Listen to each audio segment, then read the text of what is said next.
Hello everyone. Today I want to go through the top 5 reasons, or my top 5 reasons why moving to Dallas might not be for you and why you might want to reconsider. There are so many pros that outweigh these cons that I'm about to talk about, but let's keep it real. Everything's not all butterflies and roses, and if you work with me, I want you to know I am going to keep it real with you. I'm going to give you the actual situation. So, number 1, and this is a positive as well, but the weather here in Texas. So it is very warm a lot of times. Like today is like the most beautiful day, and I say that a lot. It's a beautiful day in Dallas, Texas. Today is one of them, but it does get extremely hot here. So we've got so many houses and pools and lakes and community pools and all kinds of stuff like that to cool off, but it will get very hot in the summer. And if you like the heat, but you don't want to be in sweltering hot weather, maybe something to reconsider. And on the flip side of that, we also get really cold. So I know you don't think about Texas as being super cold, but in the winter, it gets very cold here.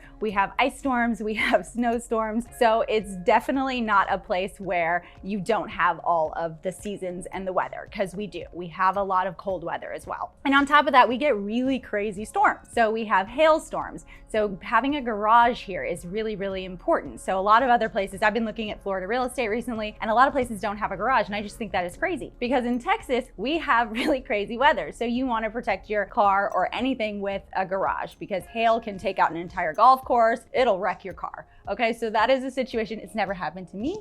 Knock on wood that it doesn't, but keep that in mind. Another thing is tornadoes. So we do live in Tornado Alley, and there are plenty of times in Texas where we have severe weather storm warnings and there's tornado watches. So that has become very commonplace for me. I've never been in a tornado and I've lived here most of my life, but just keep that in mind of a reason you might not want to move here. However, like I said, for the most part, we have beautiful weather. Right now is one of them. I'm shooting this film outside. It is perfect, and we are in May. Another reason, number 2, is our property taxes. So this is kind of fresh on my mind just because I literally just got a text yesterday, a text the day before, my clients wanting to protest their property taxes. So property taxes have increased significantly this last year, or the estimates that came out. So that is a negative and something you're not going to get in other states. But we don't have state income tax here in Texas, so that is going to kind of offset for you. It is going to be a little sticker shock at first, but there are ways to protest that property taxes to bring down that tax rate. So it's not something that we can't work on and kind of overcome. But I just want to make sure that you're aware property taxes are high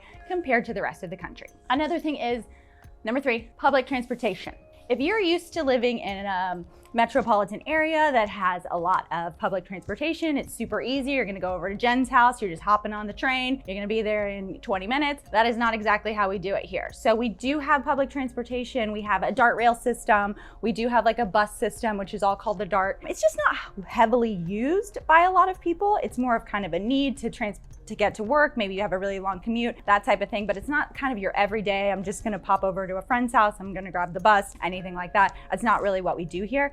Everything is super spread out, so you are gonna have to jump in your car. So you can live in a neighborhood that has really good walkability, and you can go to restaurants and bars and all of that stuff. But if you wanna go to the mall, or if you wanna go to the grocery store or anything like that, most likely you're gonna jump in your car and you're gonna drive somewhere. So if you hate driving, you don't own a car, please reconsider, because that is what we're about here. And then number 4, which is kind of a pro, kind of a con, but really a pro, because we have so many good restaurants here. So people open fabulous restaurants here. We are having so many different concepts from New York and California and all of these people who are opening restaurants here. So you're constantly going out to eat, or at least I know I am. And it's chips and salsa and margaritas and drinks and all day long, and you're gonna gain some weight. Okay, so if you've got a little bit of portion control problems, maybe Texas is not for you, or at least Dallas, because you're gonna do a lot of eating and drinking, and that's just what we do. So the pro is you get to spend really great time with your friends and hanging out and eating delicious food, but it is gonna get on your waistline, so think about that. And then the last one is number 5, and I can't think of a pro to go with this, guys, because allergies here are terrible. So you're thinking, oh, Sierra, I don't suffer from allergies. You will, I promise. You will end up suffering from allergies because we just have so much stuff floating in the air, and you will have layers of pollen on your car throughout the year, and that just is what it is. So just be prepared to start popping those allergy pills, maybe go to your doctor, get some allergy shots. That's what we do here. That's what you have to do. So those are my top 5 reasons on why moving to Dallas might not be for you. Just something to consider. Again, the pros outweigh the cons. Those are just some things to think about. So thanks for watching, and see y'all next time.